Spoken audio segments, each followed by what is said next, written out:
Selamat siang dan selamat datang di acara Buka Buku penerbit Kepustakaan Populer Gramedia.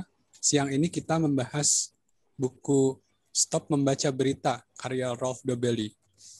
KPG sudah menerbitkan 2 buku Rolf Dobelli sebelumnya. Mungkin beberapa orang di sini yang hadir sudah baca Art of Thinking Clearly dan Art of the Good Life.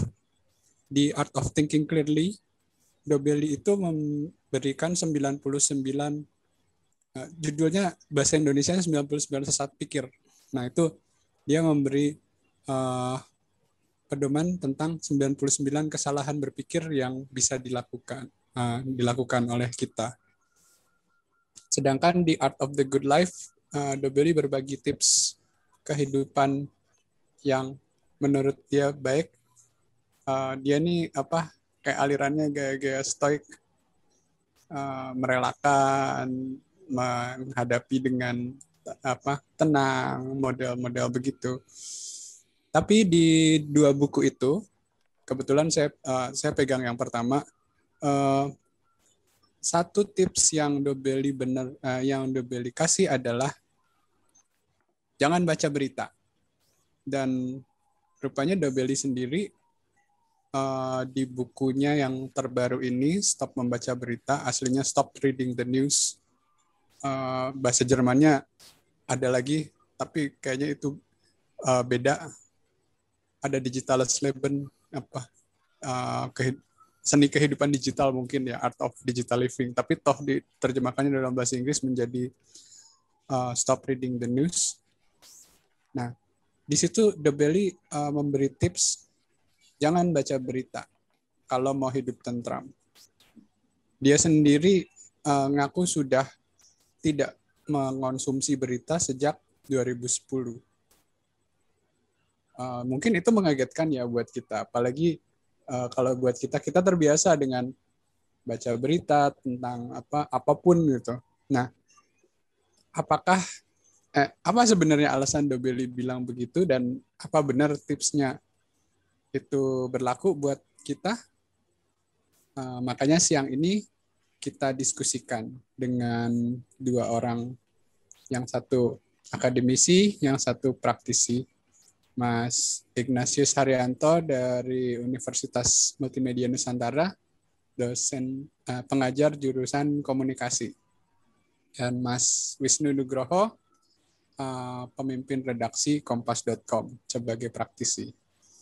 Saya penasaran dengan pendapat Mas Hari tentang apakah media itu sudah seperti yang Dobelli ceritakan dalam bukunya, yang sampai katanya bisa mengganggu ketentraman kita.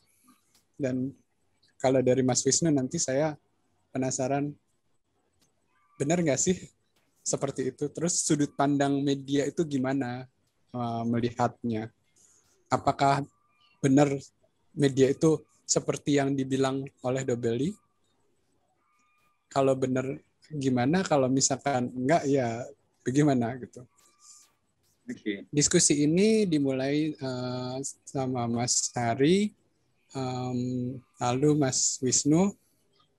Sekarang jam 2, mungkin kira-kira masing-masing dapat ya setengah jam kalau misalkan kuat ya. Sesudahnya kita adakan sesi tanya jawab. Bagi yang mau bertanya, silakan dituliskan di Q&A, lihat di bawah. Baik, kalau begitu saya buka acaranya dengan mempersilakan Mas Hari untuk menyajikan bahannya. Silakan Mas. Oke, terima kasih. Selamat siang semuanya, teman-teman yang ikut dalam diskusi ini. Ya, satu buku yang challenging dan saya kira memang judulnya sangat provokatif gitu ya. Stop Membaca Berita. Padahal saya sebagai dosen itu kepada para mahasiswa itu meminta untuk mereka mengikuti berita setiap harinya, dan setiap kali perkuliahan saya kita pasti akan membahas hal-hal yang terkait dengan peristiwa-peristiwa aktual gitu ya. Nah, saya mungkin nggak akan ngomong sampai setengah jam sih, paling 15-20 menit begitu ya. Dan saya menyiapkan semacam presentasi biar lebih terarah lah omongan saya ya. Izinkan saya untuk share screen. Oke, jadi saya kasih judulnya itu membaca atau tidak membaca. Stop membaca berita dari Rolf Dobelli, gitu ya. Oke. Saya mulai dengan kalau alasan untuk tidak membaca buku ini. Jadi gini, saya ketika membaca buku ini dan sudah sampai belakang, gitu ya, pilihan orang kalau misalnya Anda ini belum pegang bukunya gitu ya dan terus sedang mempertimbangkan mau baca apa enggak ya, mau beli apa enggak ya, buat saya itu 50-50, 50-50 ya. Nah, ini alasan untuk tidak membaca. Kalau saja penulisnya ini tahu tentang konsep media literacy. Jadi kalau saya baca dari pengantarnya ini, Rolf Dobelli ini adalah seorang pengawas keuangan di Swiss Air ya. Dan dia mengatakan dari sejak muda dia itu sangat gandrung terhadap berita. Banyak sekali dia berlangganan berita, dari sejak muda pun dia sudah terpapar dengan banyak sekali informasi-informasi seperti ini ya, yang lalu kemudian sampai ada satu titik yang kemudian akhirnya dia merasa jenuh atau fatigue ya dengan segala informasi itu, dan kemudian akhirnya memilih untuk tidak membaca sama sekali atau mungkin sangat apa kalau istilahnya dalam kesehatan tuh diet keras lah gitu ya. Untuk informasi-informasi seperti itu. Tapi menarik juga sebenarnya kenapa alasannya untuk tidak membaca berita itu. Nanti kita akan lihat ya. Nah, tetapi menurut saya kalau orang ini, kalau Rolf Dobelli ini tahu konsep yang namanya media literasi, dia tidak perlu sampai sedemikian radikal menurut saya gitu ya untuk tidak membaca informasi sama sekali.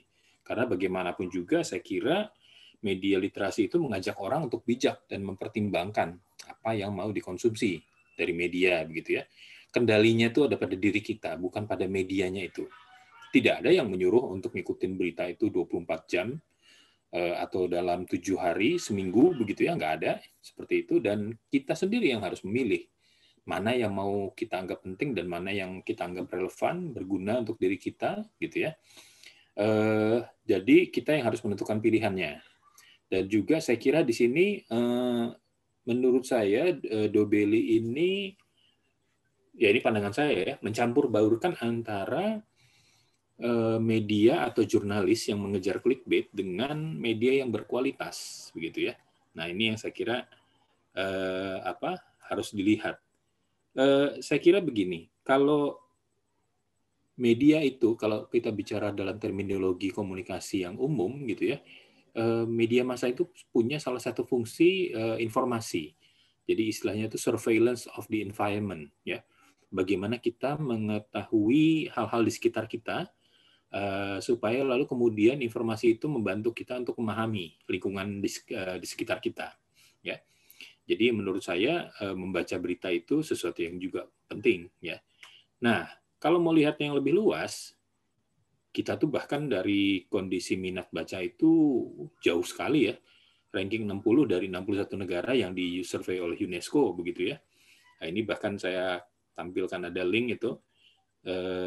Masyarakat Indonesia malas baca tapi cerewet di medsos gitu ya. Nah, itu saya kira kondisinya malah seperti itu gitu ya.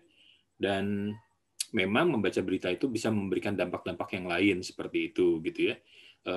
Dan juga saya kira menurut saya banyak anggota masyarakat kita itu sekarang banyak yang sudah terbawa dengan kondisi post-truth society gitu ya, masyarakat yang pasca kebenaran. Jadi artinya masyarakat yang hanya mau mengkonsumsi atau mau percaya pada informasi yang mereka mau percaya.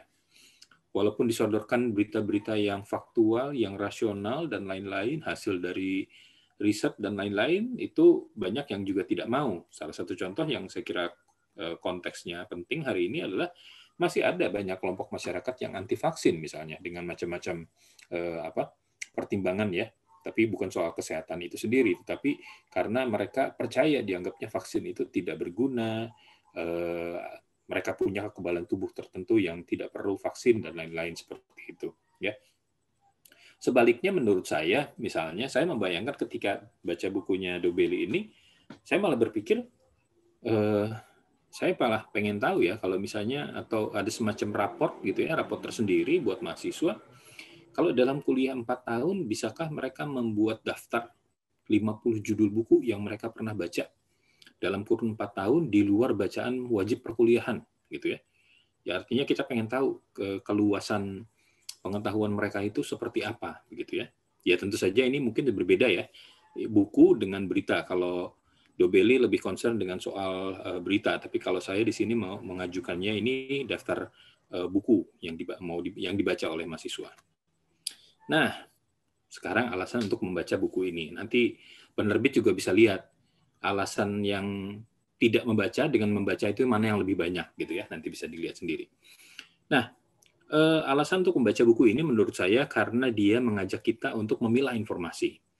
Dan seringkali apa yang kita baca tiap hari itu belum tentu memberikan pengetahuan ya. Nah, kalau mau mendapatkan pengetahuan, Dobelli ini mengajak untuk kita kembali membaca buku ya, membaca sesuatu yang lebih lebih dalam ya, yang memberikan satu insight dan lain-lain seperti itu. Memang dia katakan membaca berita sering tidak menimbulkan kedamaian begitu ya, membuat kita malah jadi lebih gelisah. Dan sebaliknya, kita ini harus mencari jalan hidup yang bijaksana kalau menurut si Dobelli ini. Dan bijaksana di sini diartikan sebagai ada hal-hal yang bisa kita kendalikan dan ada hal-hal yang tidak dapat dikendalikan. Jadi artinya sangat bodoh jika kita menyusahkan diri dengan hal-hal yang tidak dapat kita kendalikan. Jadi maksudnya adalah berita-berita yang kita baca itu belum tentu kemudian kita bisa bertindak sesuatu yang bisa mengubah keadaan dan lain-lain begitu ya. Seringkali apa yang kita baca dalam berita itu ya sangat jauh dari jangkauan kita, sehingga lalu kemudian menurut Dobelli itu nggak relevan, jadi diabaikan saja gitu ya. Oke, nah ini beberapa kutipan. Ini boleh nanti dipakai buat di Instagram gitu ya, dipajang-pajang lah gitu. Misalnya dia menyebutkan ada satu hukum namanya hukum saya nggak tahu bacanya Sturgeon atau apa gitu, di halaman 95 yang dia katakan 90% dari semua hal yang dipublikasikan adalah sampah, apapun jenisnya. Jadi artinya informasi yang memang berguna atau hal yang memang relevan untuk kita itu memang sebenarnya sedikit, begitu ya, sangat sedikit.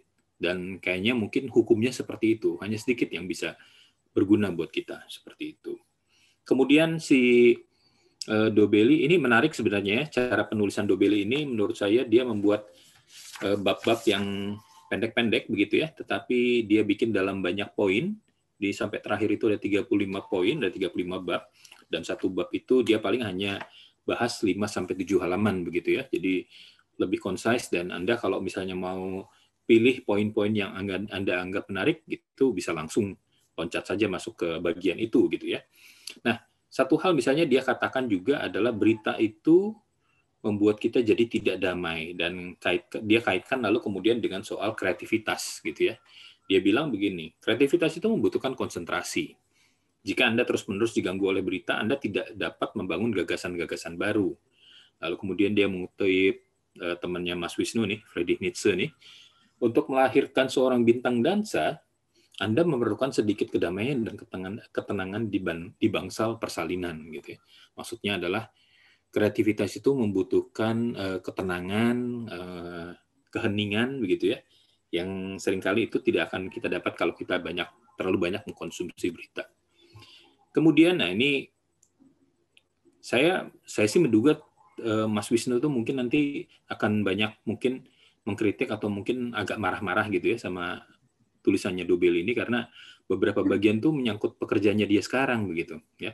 Nah, salah satunya misalnya ini, di industri media berita sangat terasa ketakutan akan terbukanya topeng mereka sebagai penipu.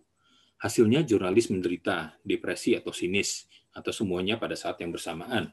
Tidak heran setelah beberapa tahun mereka, maksudnya para jurnalis gitu ya, umumnya pindah kerja atau mengambil pekerjaan di bidang komunikasi pemasaran ya, yang dianggap lebih rileks.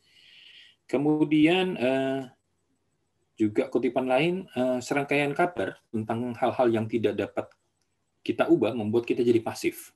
Berita membuat kita merasa kelelahan sampai kita menjadi orang-orang pesimis yang sedih dan tidak punya harapan, gitu ya. Oke. Nah, ini menarik juga, dikutip juga dalam bukunya Dobelli ini adalah seorang penulis namanya Nicholas Carr. Nicholas Carr ini pernah menulis sebuah buku judulnya The Shallow, ya, beberapa waktu yang lalu. Dan dia katakan begini, ketika kita masuk ke internet, kita masuk dalam lingkungan yang membiasakan cara membaca yang sepintas. pemikiran yang terburu-buru dan terbagi-bagi, dan pembelajaran yang dangkal. Bahkan ketika internet memberikan kita akses yang mudah kepada informasi dalam jumlah yang sangat besar, internet juga mengubah kita menjadi pemikir yang dangkal, benar-benar mengubah struktur otak kita, gitu ya. Nah, ini pernyataan-pernyataan yang cukup keras ya yang dipilih. Singkatnya, menganggap kita perlu beropini mengenai segala hal adalah kesalahan serius, ya.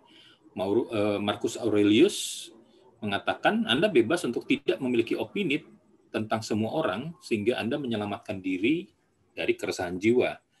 Karena itu juga tidak menuntut penilaian Anda. Jadi dia mau mengatakan bahwa dalam berita yang terus-menerus kita konsumsi, kita jadi cenderung harus punya pendapat tentang macam-macam hal, gitu ya. Hari ini tentang vaksin, besok tentang Papua, besok lagi tentang masalah lingkungan, besoknya lagi soal kejahatan dan lain-lain, gitu ya. Padahal menurut Marcus Aurelius ini bilang ya nggak semua hal itu kita harus berpendapat tentang itu, gitu ya. Atau kalau mengutip tetangganya Mas Wisnu ini, Ludwig Wittgenstein, itu dia mengatakan bahwa untuk hal-hal yang nggak bisa kita katakan, mendingan kita diem, gitu ya. Jadi ya emang kalau kita nggak tahu tentang satu masalah, ya sudah diem gitu. Anda nggak bisa menjadi seorang pakar tentang vaksin pada hari ini, gitu ya. Besok Anda menjadi pakar urusan Papua misalnya tadi, besoknya lagi kemudian Anda jadi ahli agama dan lain-lain seperti itu, gitu ya. Nah itu rasanya mustahil, gitu. Terus kemudian dia katakan, dikutip juga dari halaman 54 ini, Dobelli mengatakan, semakin banyak berita yang Anda konsumsi, semakin sering Anda akan menemukan informasi yang mengkonfirmasi. Nah ini saya kira juga arahnya menuju arah post-truth society, ya.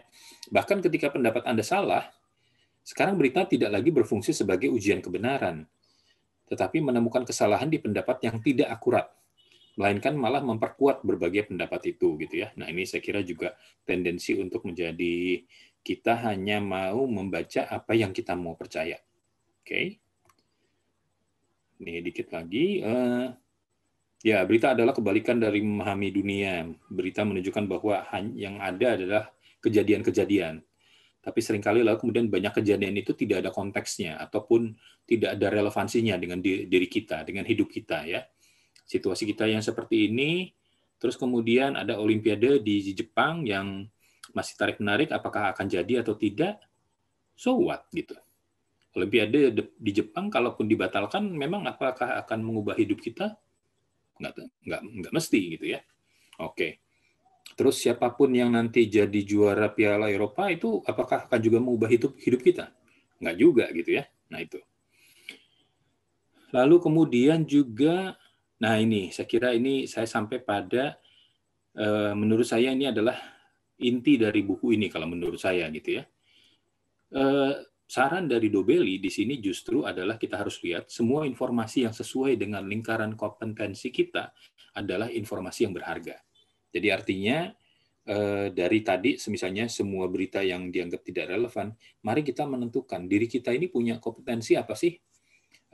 Apa yang menjadi minat kita yang paling besar, gitu ya. Nah, inilah yang lalu kemudian akan menyeleksi mana informasi yang kita anggap penting dan tidak, begitu ya. Informasi yang berharga atau tidak, seperti itu. Ya, yang di luar lingkaran kompetensi kita itu dianggap nggak penting, begitu ya. Mungkin saya kasih contoh. Saya kebetulan ya memang banyak memperhatikan tentang media. Saya banyak mengikuti perkembangan dalam dunia jurnalistik dan lain-lain seperti itu. Buat saya informasi berharga itu datangnya dari media yang namanya misalnya ya Newman Lab. Newman Lab itu dari Harvard University. Mereka punya newsletter setiap hari. Ada lagi yang namanya Columbia Journalism Review. Minggu lalu terbit Reuters Institute mengeluarkan yang namanya Digital News Report. Buat saya itu informasi-informasi penting. Informasi yang memberikan tambahan pengetahuan buat saya untuk bidang yang saya pahami, bidang yang saya kuasai. Tapi di luar itu, buat saya nggak terlalu penting. Ya. Misalnya naik turun pasar saham dan lain-lain, ya buat saya nggak terlalu penting lah untuk urusan-urusan kayak begitu. Gitu ya. Oke, lalu kemudian yang terakhir di sini dengan lingkaran kompetensi yang sudah ditentukan secara tegas, akan lebih mudah untuk menentukan informasi mana yang perlu masuk ke otak Anda dan mana yang akan dibuang ke tempat sampah. gitu. Nah, jadi apakah kita akan mau membaca atau tidak membaca buku Stop Membaca Berita? Nah, pilihannya ada pada Anda. Sekian ya. Oke, saya kira itu yang bisa saya paparkan sebagai awal. Nanti mungkin kita bisa perdalam dalam diskusi. Terima kasih. Terima kasih, Mas Hari. Memang di buku ini yang dibahas itu berita secara luas ya. Entah itu berita secara formal di media, TV, radio, koran, sampai medsos, sampai internet. Di sisi lain juga ada berita-berita yang kita sebarkan lewat medsos, feed. Jadi kadang-kadang memang kita menghindari berita itu nggak segampang itu ya. Yeah. Kita nggak baca koran, orang posting di grup WA. Kita nggak nonton berita di TV. Di acara yang nggak ada hubungannya dibahas atau running text di bawah. Ya. Yeah. Jadi memang stop membaca berita itu susah ya. Saya juga bingung gimana cara Dobeli melakukannya. Apa dia nggak nonton TV sama sekali atau nggak internetan sama sekali, nggak medsos sama sekali? Mungkin aja. Tapi dia bilang kan kalau misalnya dia baca, misalnya media itu kan kayak di Ekonomis. Dia bilang dia hanya baca yang mingguannya aja. Jadi artinya dia membatasi rutinitas membaca beritanya. Jadi dalam arti itu sebenarnya kan dia tetap membutuhkan berita gitu ya. Tapi tidak mengkonsumsi sedemikian banyak lagi gitu ya, tidak sedemikian dominan lah waktu yang dibutuhkan gitu. Di satu sisi memang kalau dibilang banyak berita yang nggak ada hubungannya sama hidup kita, ya kayak misalnya siapa yang jadi juara Piala Eropa, ya tetap aja kita akan di sini kerjaannya sama, gajinya sama, kondisi kesehatannya sama gitu. Saya ingat beberapa tahun lalu Donald Trump salaman sama Kim Jong Un. Terus beberapa tahun kemudian sekarang Donald Trump-nya udah nggak jadi presiden, Kim Jong Un-nya masih, tapi nggak terjadi apa-apa. Jadi bukan hanya nggak relevan, tapi yang diberitakan kadang gede di depan, tapi belakangnya ya terus ngapain gitu. Di sisi lain susah juga bilang bahwa berita itu benar-benar nggak ada pengaruhnya. Salah satunya mungkin yang sekarang hari-hari ini lagi ramai di berita Indonesia pasti kondisi COVID ya. Ya kalau itu memang ya kita tahu sendiri berpengaruh. Iya, ini buktinya moderatornya jadi saya. Andina baru kena, saya baru selesai. Oh, oke. Ini habis isolasi 10. Iya. Habis isolasi 10 hari, Mas Hari, waktu saya kontak itu pas hari awal itu, saya kena. Oke. Iya. Tapi nggak kenapa-kenapa sih. Cuma ya itu, di satu sisi berita COVID mungkin penting untuk kita. Di sisi lain, beritanya segitu banyak dan simpang siur, kayak misalnya, ya kalau jumlah korban bisa bikin ngeri. Ya, penting iya, tapi bikin ngeri iya. Terus yang lebih gawat itu soalnya bukan jumlah korban, masalah obat gitu. Ada obat-obatan yang didorong, ada ini itu, terus pada macam-macam cara gitu. Jadi ya susahnya itu banyak berita dan sumber-sumber berita itu ya sebagian memang nggak jelas, tapi sebagian lagi formal gitu.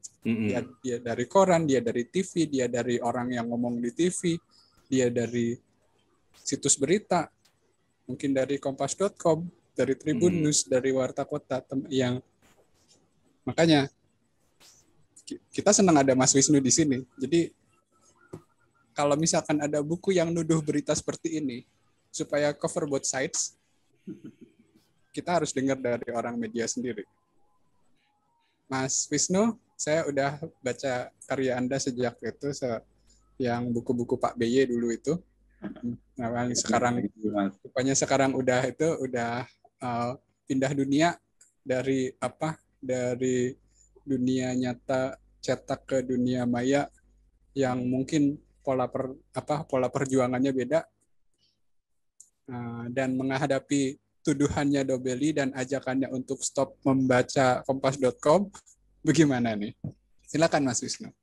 Baik, terima kasih Mas Andia, juga Mas Ikhar ya, sudah membedah secara komprehensif buku ini, bahkan mengambil kutipan-kutipan yang quotable buat Instagram tadi, anak-anak masih senang gitu. Saya akan memulai dengan pengalaman saya membaca buku ini dulu. Ini buku ada di tangan saya. Ya. Saya mencoba memahami kegelisahan si Dobelli ini pertama-tama. Karena apa yang dia rasakan, apa yang dicemaskan, dan apa yang dia gelisahkan, itu juga menjadi kecemasan, kegelisahan sejumlah orang. Oke. Saya berusaha memahami. Saya baca dari bab pengantar, bab 1, bab 2, bab 3. Saya mencoba mendalami dan memahami dulu.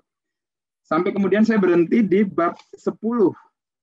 Bab 10 itu kemudian saya bikin coret-coretan aja hasil bacaan saya. Dari buku ini, hasil pemahaman saya terhadap Dobelli yang bikin buku ini kira-kira seperti apa? Saya bikin 5 poin sebenarnya. Ini hasil saya membacanya nggak intens, kayak ada waktu saya baca gitu ya. Awal-awal sangat intens karena semangat banget, ini provokatif benar kata Mas Ihar dan memancing keinginan tahu. Tapi setelah masuk bab 3 dan 4, saya tinggal lalu punya aktivitas yang lain juga. Saya mengikuti nasihat Dobelli untuk banyak hal yang butuh fokus. Buku ini jangan sampai mengganggu ya. Itu yang kemudian saya terapkan juga. Lalu di bab 10 saya kemudian membuat pointers atas buku ini dan mencoba memahami Dobelli. Pertama adalah buku ini sangat cocok untuk orang yang sudah kecanduan berita dan nggak bisa melakukan apa-apa selain baca berita. Pertama, karena dia perlu diselamatkan. Tapi faktanya bahkan di banyak penelitian dan survei, masyarakat kita yang kecanduan berita dalam arti membaca itu tidak tercermin sekalipun. Bahkan di survei terakhir yang Mas Ikhar tadi menyebut, kita ada di urutan 60 tuh, negara dengan literasi yang sangat buruk. Itu pertama. Jadi untuk yang sudah merasa kecanduan berita dan tidak bisa hidup dengan berita, buku ini mungkin relevan. Lalu yang kedua, buku ini relevan atau ajakan Dobelli ini menurut saya relevan untuk orang yang sibuk sekali dan urusannya banyak sekali dalam hidup, sehingga nggak punya waktu untuk membaca berita. Tidak ada waktu untuk mencari hiburan.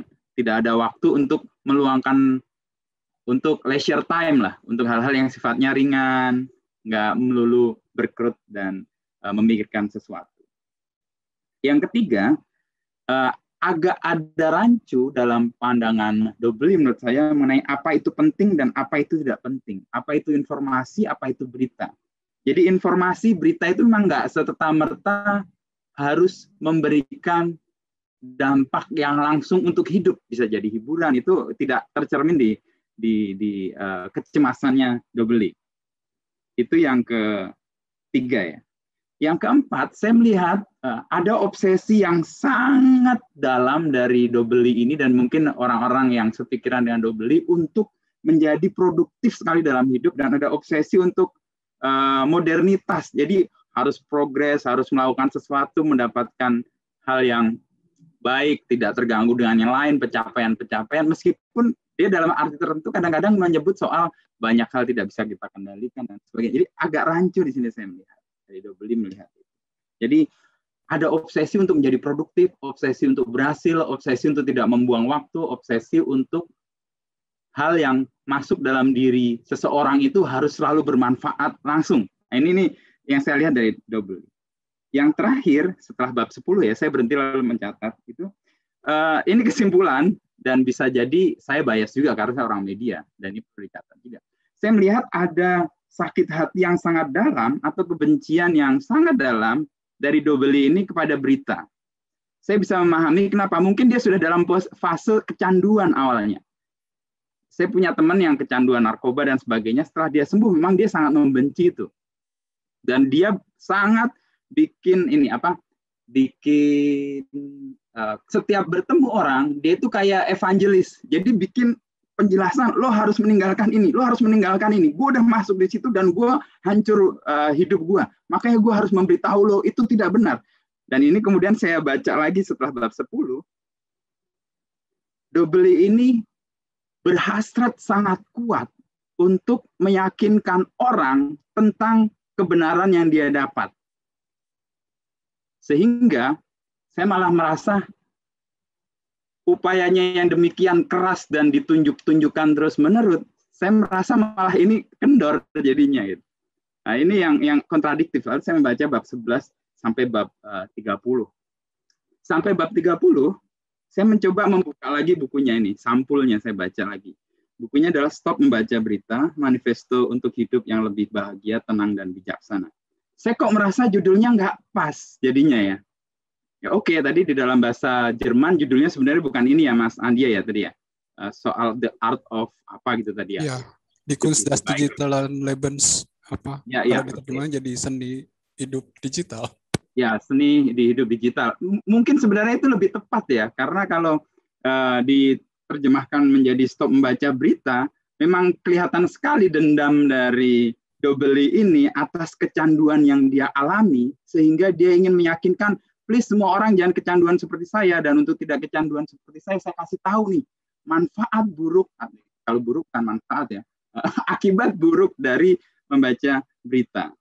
Lalu saya kemudian dari membaca judulnya lagi, saya lihat sebenarnya bukan hanya berita, kalau argumentasinya Dobelli adalah misalnya tadi Mas Ikhar menyebut soal mengacaukan fokus, membuat orang menjadi sangat resah, tidak punya waktu untuk produktif, tidak bisa mengubah hidup. Sebenarnya stop membaca medsos juga menjadi sangat relevan di sini. Lalu tapi oke lah, itu mungkin bias dari saya.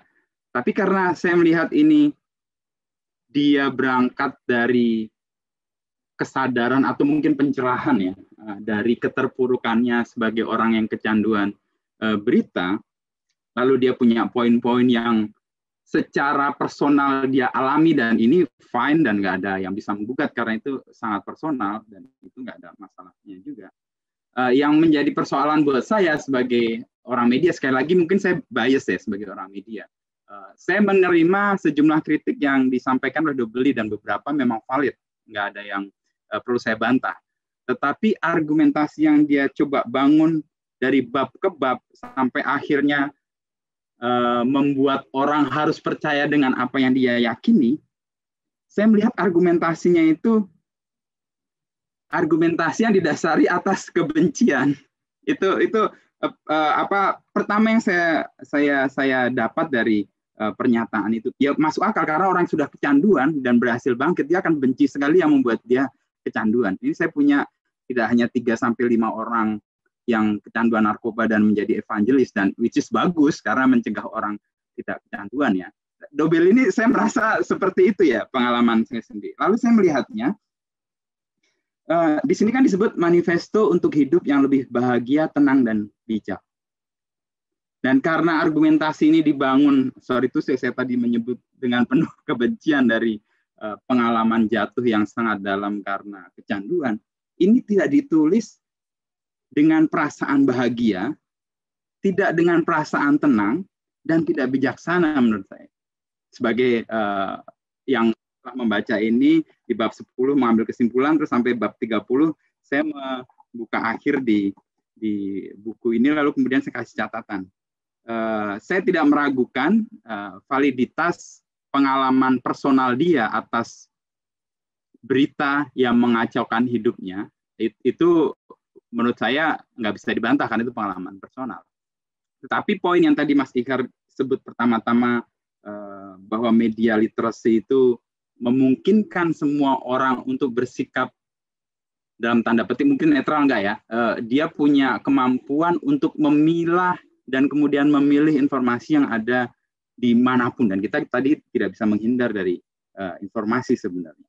Dan dari posisi ini lalu kemudian saya lihat di bab 31 sampai 35, lalu saya kemudian oke lah, saya berhenti membaca dulu deh, saya ingin diskusi di sini karena dia kemudian ngomong soal masa depan berita dan sebagainya. Menurut saya dengan posisi yang menurut saya pijakannya tidak cukup kuat dan hanya berdasarkan pengalaman pribadinya, saya merasa masa depan berita atau media yang dia bayangkan mungkin juga bisa jadi miss.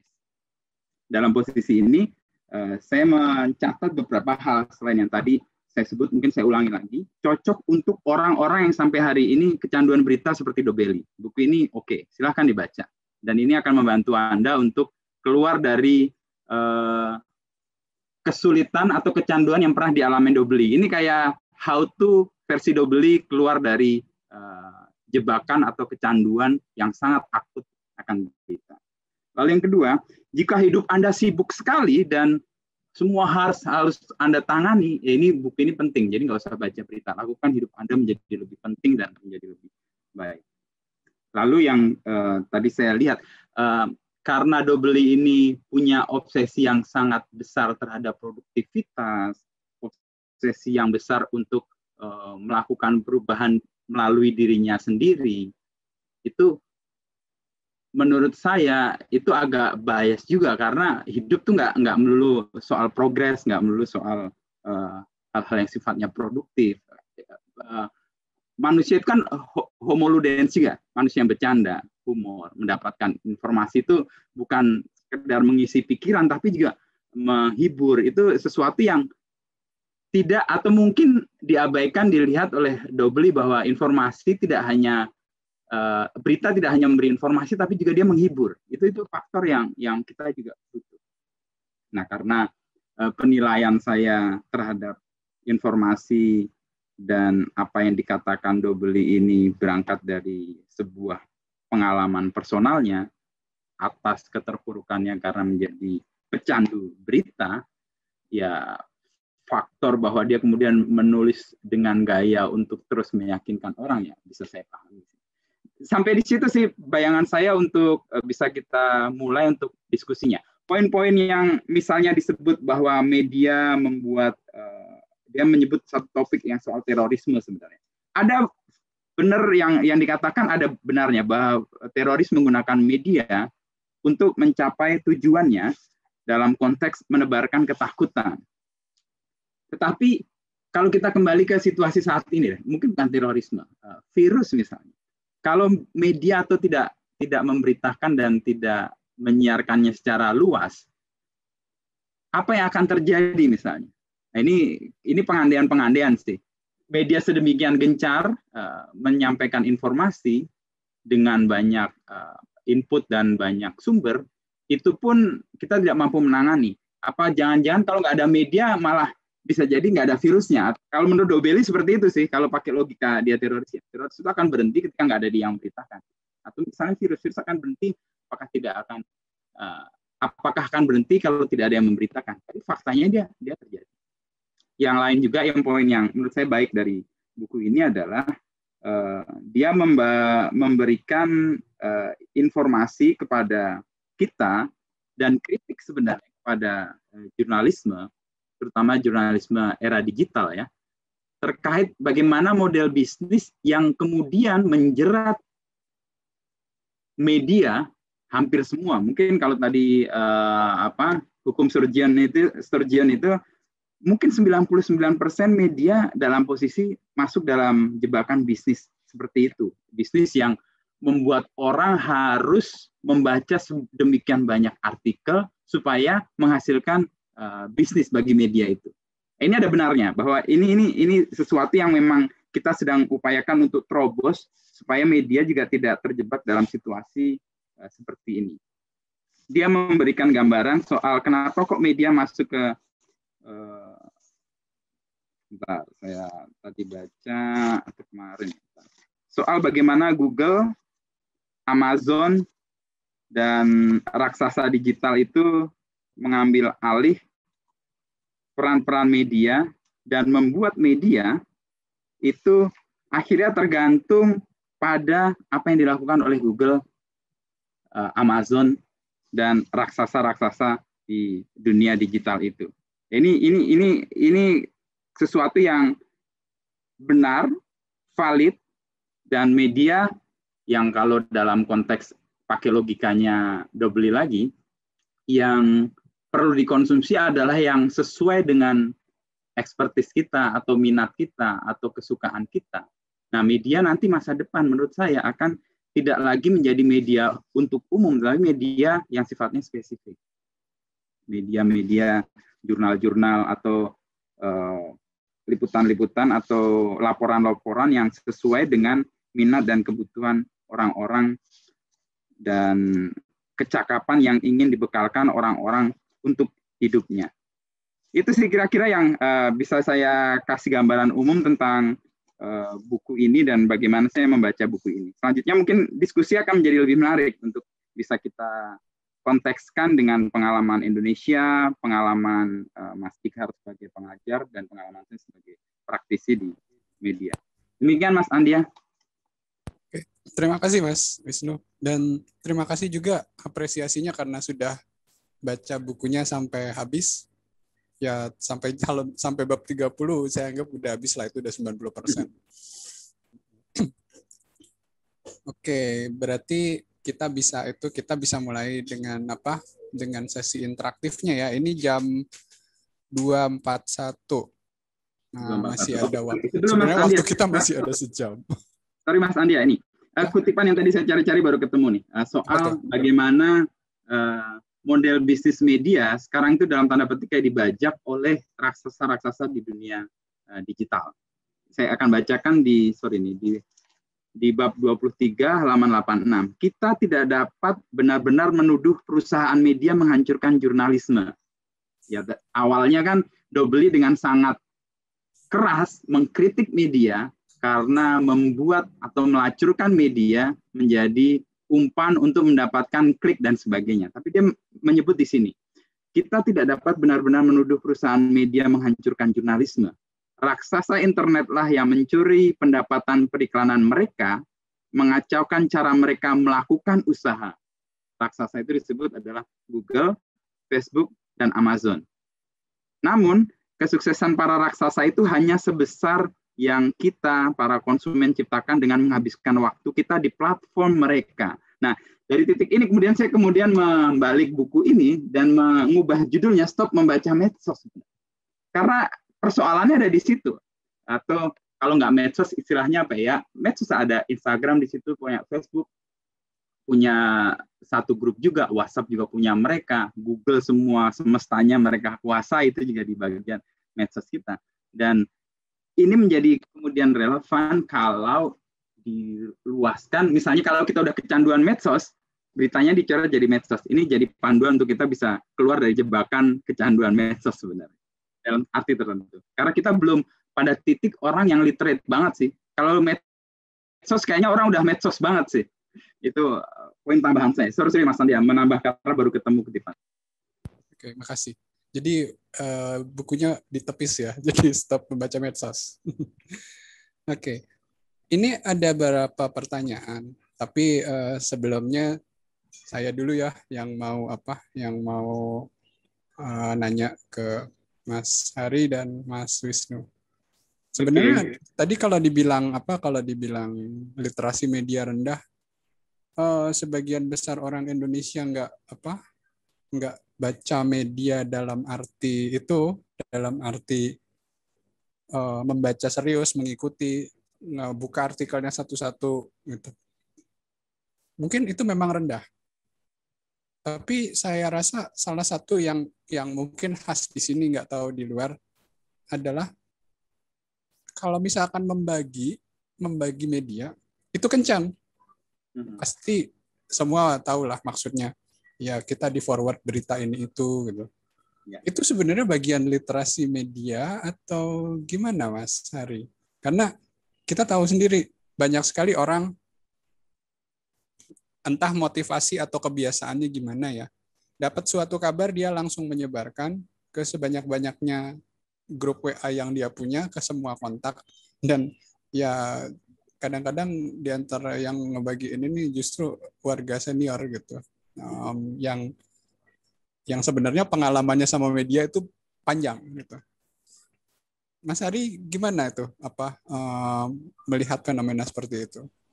Itu bagian media literasi bukan itu? Justru media literasi itu akan mengajak jangan buru-buru memforward sesuatu yang belum jelas atau belum terverifikasi. Ya. Apa bedanya antara media massa dengan media sosial? Media massa itu ketika berita mau ditampilkan itu sudah melewati proses verifikasi, dicek dan recheck ya. Sekarang banyak media juga punya divisi yang namanya cek fakta gitu ya. Nah, baru kemudian itu disebarkan. Ya walaupun 1-2 ada yang suka kepleset juga ya, kayak beginian. Tetapi pada umumnya media massa itu akan melakukan verifikasi sebagai proses standar yang dilakukan. Media sosial tidak ada proses verifikasi. Yang ada itu adalah perilaku semacam ini itu hanya untuk mau menunjukkan, saya ini paling update loh. Saya ini paling tahu duluan loh. Tapi soal apakah itu betul atau tidak, akurat atau tidak, itu soal lain, gitu ya. Banyak hal lah. Ini sekarang yang lagi rame, ini misalnya saya coba sedang ikuti dari beberapa WA grup itu, misalnya soal apa itu, obat intervisin atau apa, yang dianggap, ya, yang yang dianggap bisa mengurangi COVID.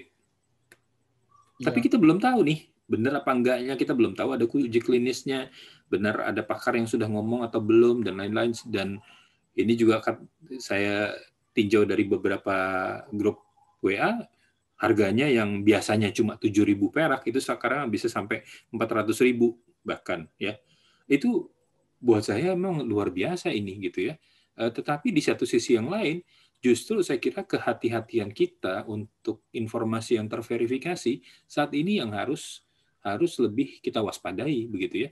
Nah, oleh karena itu sebenarnya juga misalnya gini, dari laporan global ya, Digital News Report itu dari 2019 dia juga katakan bahwa dalam situasi pandemi, dalam situasi sekarang digital ini, yang menarik sebenarnya ada kecenderungan untuk orang balik mengkonsumsi media massa mainstream daripada media sosial. Kenapa? Karena media massa mainstream itu bisa lebih dipercaya. Waktu Kompas.com kemarin itu di posisi keberapa itu, brand trust keempat apa kelima kalau nggak salah. No, malah kedua. Yang pertama itu CNN, kedua Kompas.com, ketiga itu TVRI. Itu dari sisi brand trust. Itu saya kira menunjukkan bahwa memang CNN lokal. CNN Indonesia. CNN Indonesia. Ya, CNN Indonesia yang dalam bentuk apa tuh? TV atau website atau gimana? Yang di situ disebut .com. Ya, jadi menurut saya kita justru malah harus hati-hati dengan perilaku orang yang segera mengirimkan sesuatu lewat media sosial, tapi belum terverifikasi. Atau kadang-kadang cuma berdalihnya begini, Gan, aku dapat dari grup sebelah nih, bener nggak sih? Gitu. Ya, harusnya Anda itu mengirim sesuatu yang memang sudah terverifikasi, gitu ya. Atau kalaupun misalnya, kan kesannya adalah gini, meminta verifikasi kepada grup di sini, itu juga kan sebenarnya kan kita kayak ngelempar masalah gitu kan. Ya padahal harusnya kalau kita mau mengirimkan sesuatu ya sudah clear dulu nih gitu ya. Nah itu. Ada yang mengatakan juga kan begini, dalam situasi sekarang ini kan information is power gitu ya. Siapa yang mengendalikan informasi itu yang lalu kemudian mengendalikan mengendalikan kekuasaan lah, katakan begitu gitu ya. Tetapi dalam hal ini saya kira kita juga harus hati-hati. Informasi-informasi yang harus terverifikasi itulah yang lalu kemudian bisa kita keluarkan. Kenapa hoax di Indonesia itu tinggi? Karena hoax itu bekerja dalam kecepatan penyebaran yang lalu kemudian orang tidak punya waktu untuk memikirkan.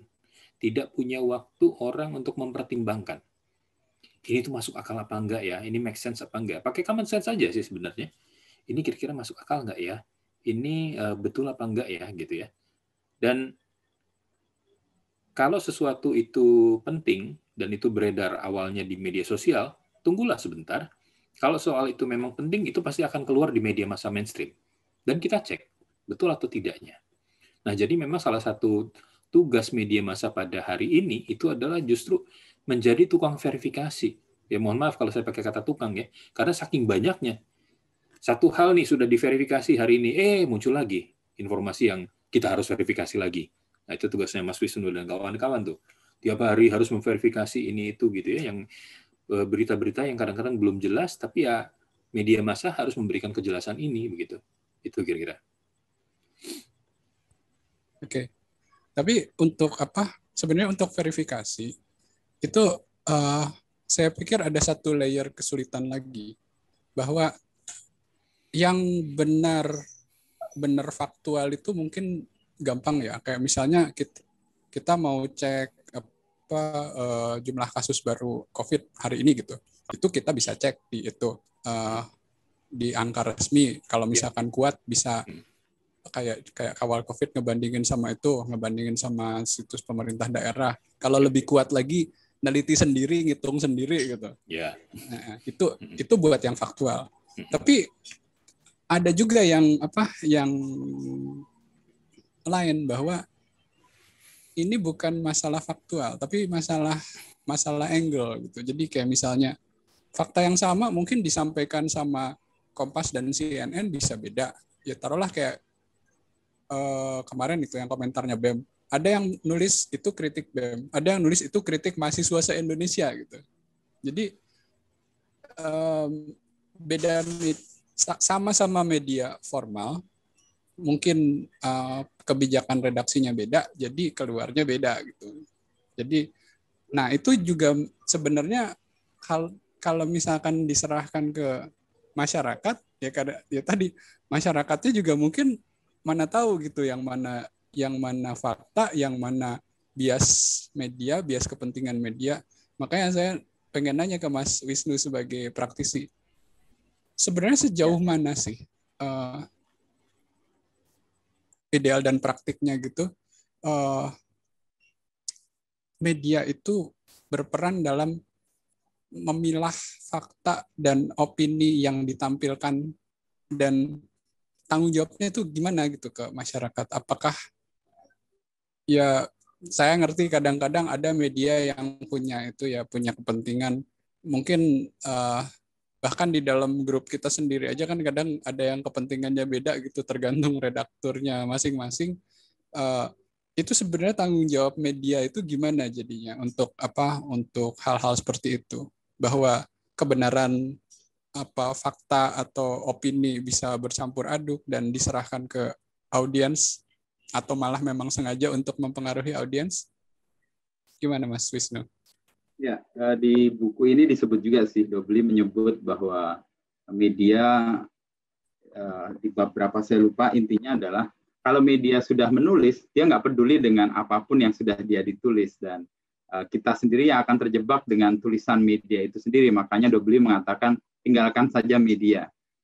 Dalam arti ini sekaligus saya ingin menjawab pertanyaan Mas Andia tadi ya. Sebenarnya media punya mekanisme, seburuk-buruknya media yang dilihat oleh Dobli itu punya mekanisme untuk kontrol.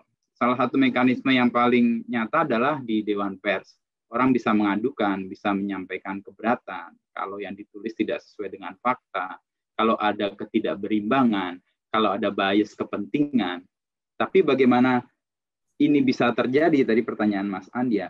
Ini soal ekonomi dan politik media, ini sebenarnya satu topik yang gede banget, yang bisa mempengaruhi kebijakan redaksi dari masing-masing. Kenapa kok ngambil angle ini, kenapa ngambil angle itu. Atau kalau nggak sedemikian gede ekonomi dan politik media, bisa jadi juga redaksinya sendiri ada persoalan, misalnya dia punya kepentingan apapun.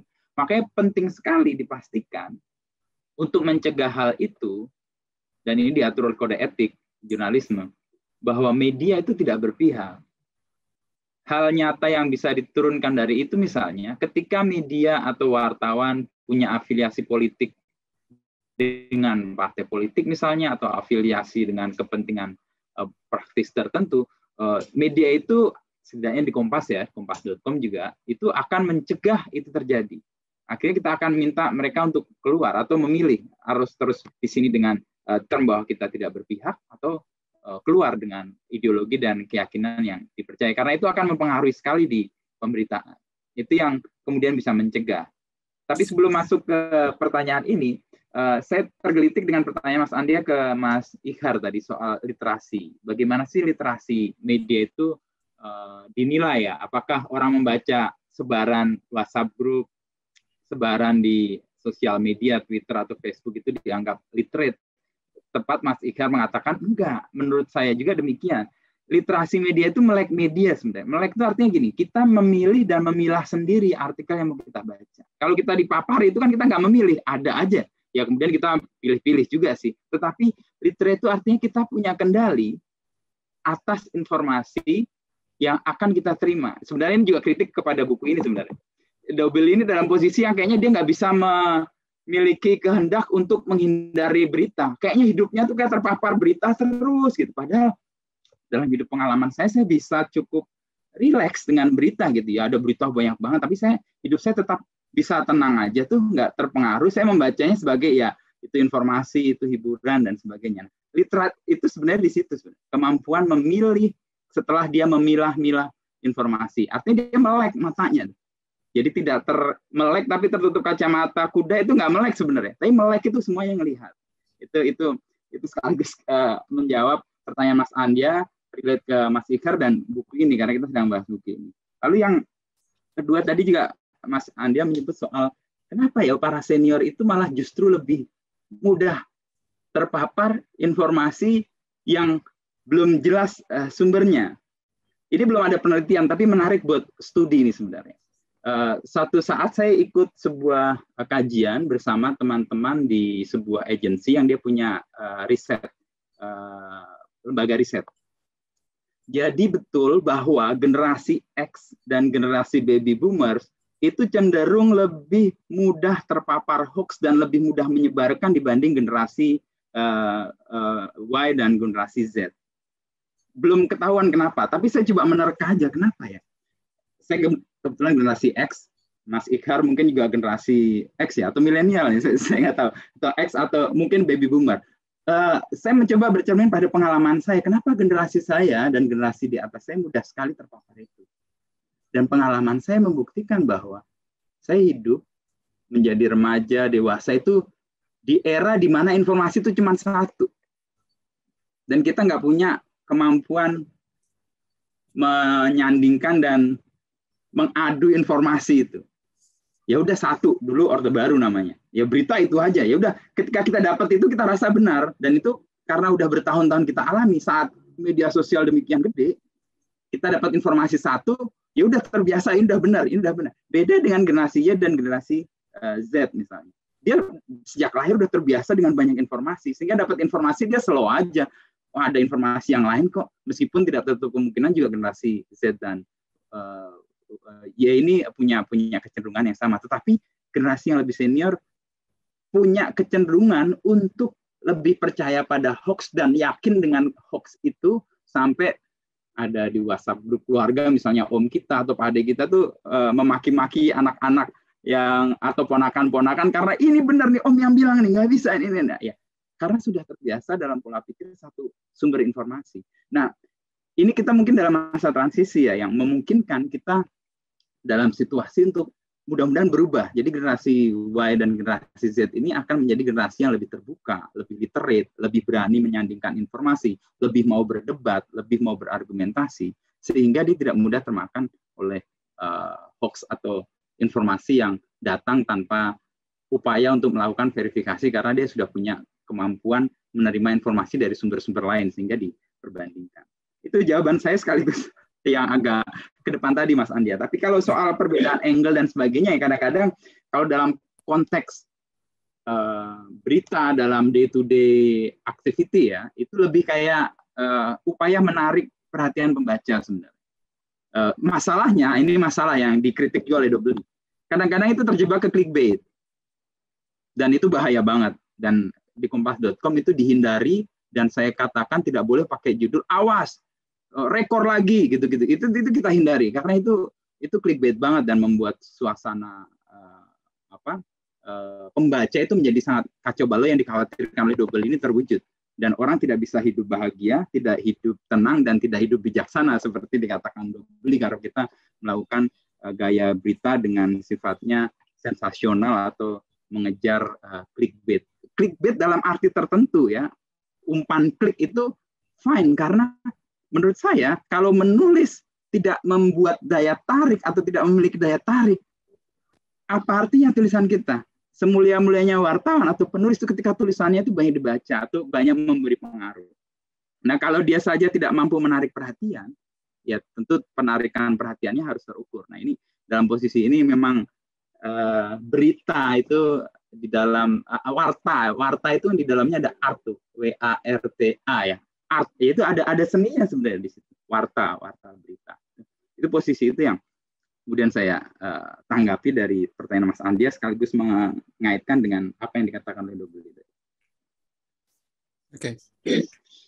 Baik, sekarang saya mulai membacakan itu pertanyaan dari audiens. Tapi ini karena panjang-panjang, saya rangkum aja, dan semoga rangkuman saya bisa mewakili apa yang ditanyakan. Yang pertama, ini pertanyaannya Mardianto, ini sebenarnya tadi udah dijawab, jadi ya saya anggap itu lah. Ini kan soal memilah dan memilih agar tidak tersesat. Tapi bagian keduanya ini yang sebenarnya ini sebenarnya ada jawabannya di bukunya Dobeli, tapi bisa juga nih ditambahi pendapat dari Mas Hari dan Mas Wisnu.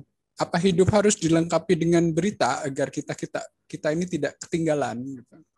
Apa FOMO itu benar gitu, fear of missing out itu benar? Itu pertanyaannya dari Mardianto. Terus yang kedua, ini saya kasih dua-dua ya. Pertanyaannya Royan Juliaska, yang saya rangkum aja ini karena cukup panjang. Dia menganggap Dobeli seperti ingin mengajak kita untuk bersikap apatis terhadap realitas sehari-hari, misalnya politik. Padahal menurut dia justru bahaya kalau masyarakat apatis tentang politik. Jadi bagaimana menempatkan pemikirannya tanpa harus menjerumuskan masyarakat menuju keapatisan politik. Mungkin saya tambahin juga, Mas Wisnu terutama. Sebenarnya apatis politik ini bahaya nggak sih? Terus apakah berita itu ada kontribusinya ke situ? Gitu. Dua pertanyaan itu dulu, silakan. Mas Hari, Mas Wisnu. Oke, Mas Hari dulu atau saya dulu? Mas Hari dulu ya. Oke deh. Ya, silakan Mas Hari.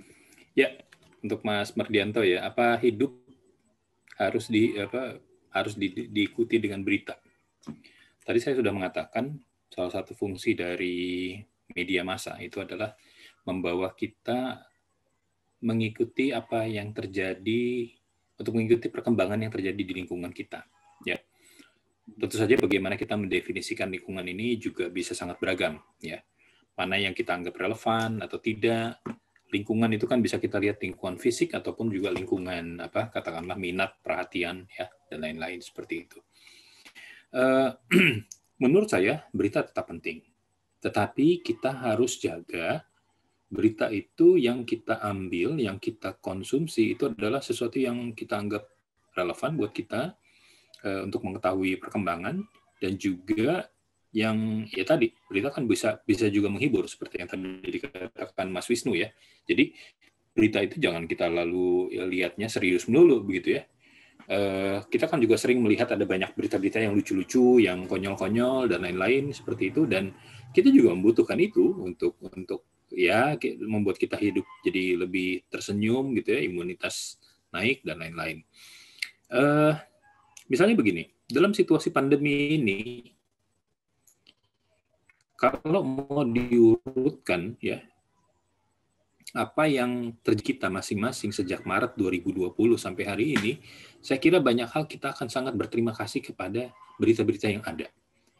Satu, ketika pandemi muncul, tadinya pandemi dianggap sepele gitu ya, sampai lalu kemudian akhirnya ketika korban semakin banyak, pemerintah mulai kewalahan seperti itu, ya itu sebuah realita gitu ya. Dan kemudian saya merasa penting untuk melihat perkembangan ini karena bagaimanapun juga ini nanti kan akan berdampak pada diri kita juga.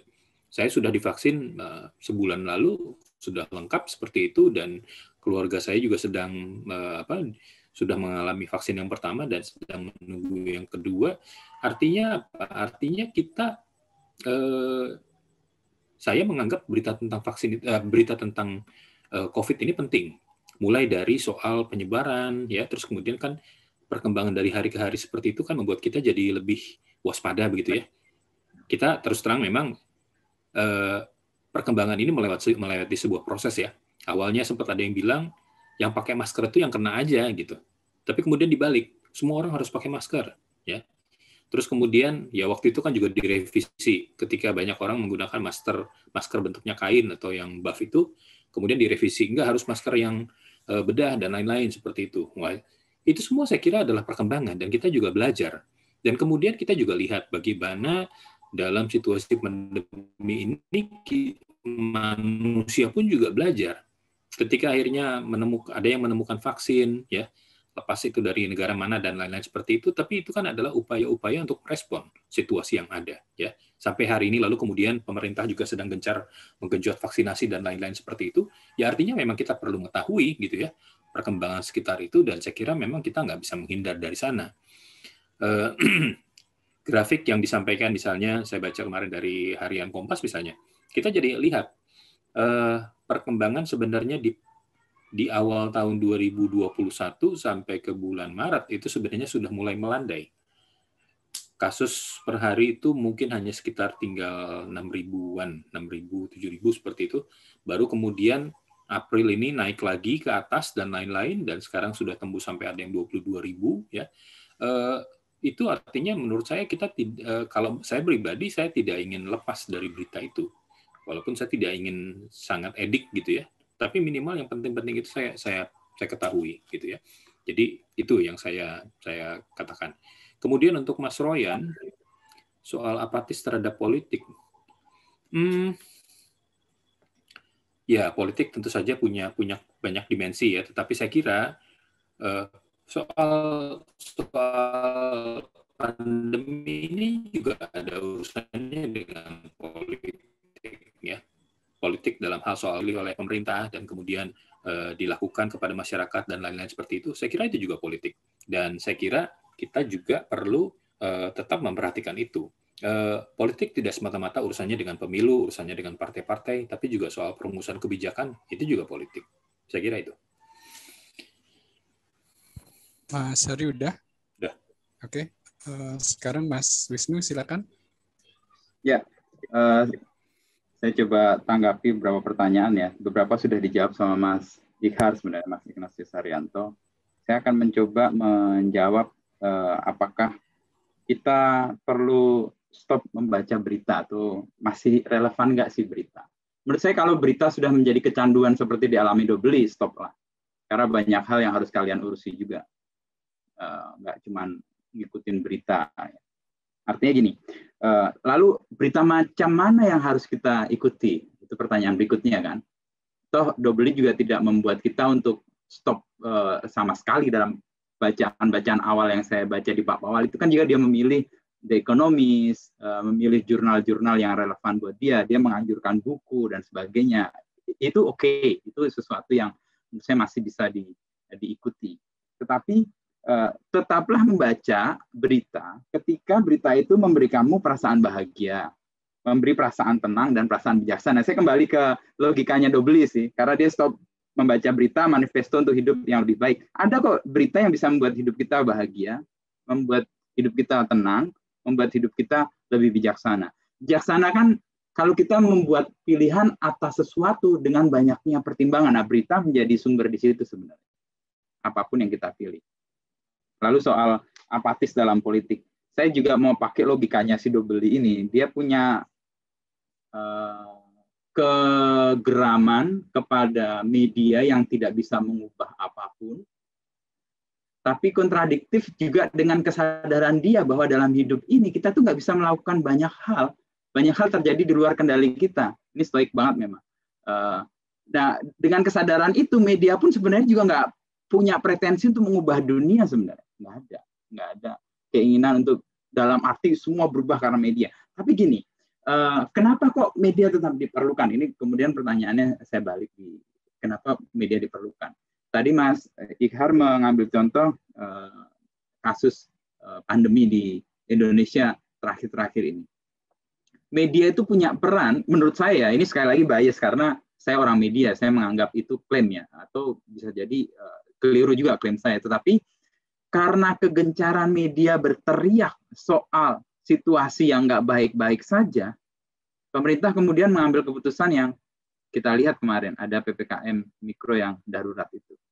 Kalau nggak ada teriakan, nggak ada laporan, situasi pandemi, rumah sakit kelabakan, kewalahan orang mencari tabung oksigen sampai ngantri dan sebagainya, akhirnya orang isoman meninggal, itu nggak ada keyakinan bagi pemerintah untuk melakukan kebijakan. Nah, kalau dalam logikanya Dobelli, dia mengatakan kan media nggak bisa melakukan perubahan apa-apa. Kita baca berita, kita nggak bisa mendapatkan efek langsung dari yang dikabarkan itu. Di sana ada bencana, di sana ada gempa bumi, di sana ada gunung meletus, kita nggak bisa mencegah gunungnya meletus.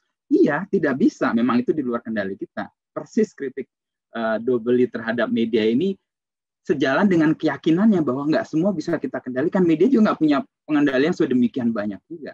Tetapi dengan informasi faktual hasil observasi lapangan media punya kemampuan untuk mengubah perilaku atau kebijakan pemerintah setidaknya. Pemerintah punya pertimbangan-pertimbangan. Nah, ini yang dalam konteks ini apatis politik yang tadi ditanyakan sebenarnya politik yang banyak dimensinya disebut Mas Ikhar tadi, di sini sebenarnya politik pemerintahan atau politik negara, bagaimana sebuah kebijakan yang besar yang akan berdampak langsung kepada kita yang baca berita, itu bisa dipengaruhi karena berita. Jadi bukan beritanya otomatis berpengaruh ke keadaan kita, enggak, tapi berita kepada pihak lain melakukan sesuatu, nah sesuatu itu berubah lalu berdampak pada kita. Ya kita berharap aja nih 2 minggu atau 18 hari ini, kita patuh semua karena informasi yang disampaikan oleh media, dan salah satunya ya, dan kemudian situasinya menjadi lebih baik, dan itu kemudian berdampak pada kita. Dampaknya nggak langsung banget sih. Apakah berita kesembuhan orang itu membuat kita langsung sembuh? Ya enggak lah. Kalau itu yang dipakai logika Dobelli itu konyol banget. Ya pasti enggak lah. Apakah dia pakai contoh gunung meletus bisa kita cegah dan mempengaruhi hidup kita di sini? Ya enggak, tapi kita tahu informasi itu, tapi kita bisa menggalang solidaritas misalnya, membangun kesadaran. Misalnya tsunami Aceh, kita nggak bisa mencegah tsunami-nya, dan kita tidak bisa mencegah korbannya. Tetapi karena berita itu muncul solidaritas, orang bahu-membahu. Ada hal-hal lain yang membuat apatisme dalam tanda petik kalau tadi bahasa penanya itu yang ditanamkan oleh Dobelli ini agak berbahaya menurut saya karena membuat kita menjadi sangat selfish dan membuat merasa ya udah hidup gue bisa mengubah diri gue nggak akan melakukan apapun di luar yang nggak bisa gue lakukan. Nah, dia ada satu kutipan yang menarik di buku ini, mana sih saya garis-garisin sih, intinya adalah kalau kita tidak mau kalah dalam pertandingan jangan ikut pertandingan itu. Sebenarnya konyol ini menurut saya, konyol. Dia tidak mengandaikan ada faktor-faktor di luar kemampuan kita mengendalikan juga sebenarnya. Seolah-olah, ya mungkin karena dia pengalaman sebagai seorang bankers ya, mungkin sangat matematis, lalu mekanis, segala sesuatu terukur dan sebagainya. Ketika sesuatu nggak terukur, ya menurut dia harus pergi. Ada faktor lain yang memungkinkan itu terjadi misalnya. Sebuah pertandingan bola, seringkali itu kayak kehidupan kan, kita menganggap si A lebih kuat, si B pasti kalah. Ya udah si B nggak usah tanding lah. Kan nggak begitu. Butuh waktu dan pembuktian itu untuk memastikan bahwa semuanya itu bisa ada ruang untuk perubahan-perubahan. Dan apatisme yang ya mungkin betul juga yang dikatakan bahwa ini seperti apatisme kepada berita yang ditanamkan atau disampaikan oleh Dobelli supaya kita tidak seperti dia sebenarnya. Ada baiknya sih. Ini mencegah supaya orang nggak kecanduan berita. Tetapi apakah orang Indonesia kecanduan berita sedemikian banyak? Saya ngerasa enggak sih. Ya, itu sih jawaban saya. Mungkin ngalor ngidul, tapi saya mencoba mengasih dimensi yang agak luas supaya bisa dipahami. Kalau syukur nggak dipahami ya salah saya menyampaikan. Oke. Baik, kita lanjutkan dengan pertanyaan dari audiens yang lain. Seperti tadi saya rangkum, ini pertanyaannya Valen Chrisley. Dia ini angle yang lain nih. Kalau kan tadi kita ngomong media berita itu ya, media berita formal. Nah, ini dia ngasih contoh media gosip. Saya keinget sama Kang Maman Suherman yang pernah cerita banyak sama saya soal media gosip dan bagaimana cara kerjanya mereka. Tapi harus diakui media gosip ini dalam media gosip dalam arti luas ya. Dalam beberapa hal jangkauan dan pengaruh bahkan damage-nya bisa meningkat, bisa melebihi media massa formal. Ini dia kasih contoh channel YouTube gosip menayangkan banyaknya public figure yang sudah kena COVID. Jadi dia percayai bahwa itu maksudnya supaya bikin penonton waspada. Tapi kolom komentarnya menunjukkan bahwa kok mayoritas malah itu menyepelekan dan menganggap itu kayak endorse COVID gitu. Ya harus diakuin bahwa kalau misalkan tadi Mas Wisnu bilang masyarakat Indonesia kalau berita biasa ya belum kecanduan. Tapi kalau gosip gimana? Apalagi harus diakuin audiensnya gosip ini beda dengan audiensnya berita formal. Ya. Kita tahu mereka siapa, kita tahu pengaruhnya. Angle gosip ini dibanding angle berita formal kan beda. Lebih emosional, lebih personal. Mungkin lebih menarik untuk segmen pasar yang beda dan dampaknya ke mereka juga banyak yang emosional dan saya nggak bilang irasional ya, tapi lebih banyak seperti itu tanggapannya. Nah, ya kalau misalkan dipandang dari sudut pandangnya Dobelli, gosip ini baiknya kita gimanain sih? Apa yang bisa dilakukan media? Dan ya mungkin kalau misalkan di grup Kompas kita lagi nggak ada yang khusus gosip, tapi kan sekarang media gosip itu kayaknya sudah pindah dari media formal. Dulu ada tabloid gosip segala macam, sekarang sebagian besar mati gosip itu pindah ke medsos gitu. Jadi jangkauannya dan dampaknya jadi beda sekali. Tapi dibilang termasuk berita mungkin masuk ya, biarpun tingkat faktualnya beda gitu. Ya saya ingat aja ceritanya Mas Maman bagaimana wartawan gosip justru ngebikin berita itu sendiri, misalnya nanya ke artis, apakah Anda akan cerai? Padahal itu nggak ada isu, itu dibikin sama wartawan gosipnya sendiri. Artisnya nanggepin, saya tidak ada rencana seperti itu. Terus masuk berita, artis A menolak isu cerai. Padahal isunya dibikin sama si wartawan itu sendiri. Ya. Tapi ya memang dampaknya gede. Jadi mungkin ada baiknya kita bahas juga dikaitkan dengan bukunya Dobelli ini. Apakah kita stop gosip juga? Kalau posisinya udah kecanduan dan membuat hidupmu terganggu atau tergantung sekali dengan gosip, memang harus ditinggalkan sih. Kalau kita mau pakai logikanya Dobelli ya, untuk hidup bahagia, tenang dan bijaksana gitu. Apa yang harus kita lakukan? Ketika kita pilih aja, betul bahwa gosip itu tadi Andia menyebut bahwa itu lebih emosional karena emang biasanya emang sensasi sih yang diolah. Sensasi itu kan rasa ya, indra sense itu, indra kita yang dipicu, gambarnya yang dibuat lebih heboh, kata-katanya dipilih lebih keras, lalu warna atau suara dibuat lebih kencang. Nah itu kan di-create semuanya. Dan dalam posisi logika Dobelli menurut saya yang perlu dihindari, makanya tadi saya menulis dan membaca buku ini saya coret-coret sebenarnya di judulnya, nggak kelihatan ya, udah saya coret-coret, kelihatan nggak? Beritanya saya coret itu, stop membaca medsos itu sebenarnya, karena ini yang sebenarnya membuat kita kecanduan, membuat hidup kita nggak bahagia, membuat hidup kita nggak tenang, dan membuat hidup kita nggak bijaksana juga. Ya, medsos mungkin kita tak pakai, tapi kalau kita udah merasa nggak tenang, nggak bahagia, dan nggak bijaksana dengan itu, saatnya meninggalkan sih. Dengan apapun sebenarnya, nggak hanya medsos, nggak hanya berita, hal-hal yang lain. Semua hal ini sebenarnya mungkin karena dia ingin menarik perhatian orang-orang yang sekarang sedang happy dengan berita, maka buku ini dibikin agak provokatif untuk membaca berita. Sebenarnya ini manifesto untuk hidup lebih bahagia, tenang, dan bijaksana, dan itu dilakukan dengan cara menyetop apapun yang sudah membuat kita kecanduan. Itu ya, menurut saya. Dan dalam posisi ini kan Dobelli kecanduannya berita, gitu. Makanya dia bilang stop baca berita. Kalau dia kecanduannya medsos atau kecanduannya narkoba, mungkin tulisannya bukan stop membaca berita, dia stop kecanduan narkoba supaya hidup lebih bahagia, tenang, dan bijaksana. Kalau soal gosip dan dunia entertainment, saya memposisikan ini bukan berita sebenarnya, tapi informasi. Informasi dalam arti ya informasi itu penting nggak penting sih. Pentingnya tergantung kita mau butuh nggak gitu ya. Kalau kita sudah merasa terhibur tanpa harus membaca dan menonton itu, ya nggak perlu kita. Tapi kalau kita butuh hiburan dan itu menurut kita atau menurut rasa-merasa kita membantu kita bahagia juga, ya sudah, nikmati saja. Tapi jangan sampai kecanduan. Kalau kecanduan itu pasti tidak akan bahagia, tidak tenang, dan tidak bijaksana. Itu jawaban saya kalau pakai logikanya Doubelin.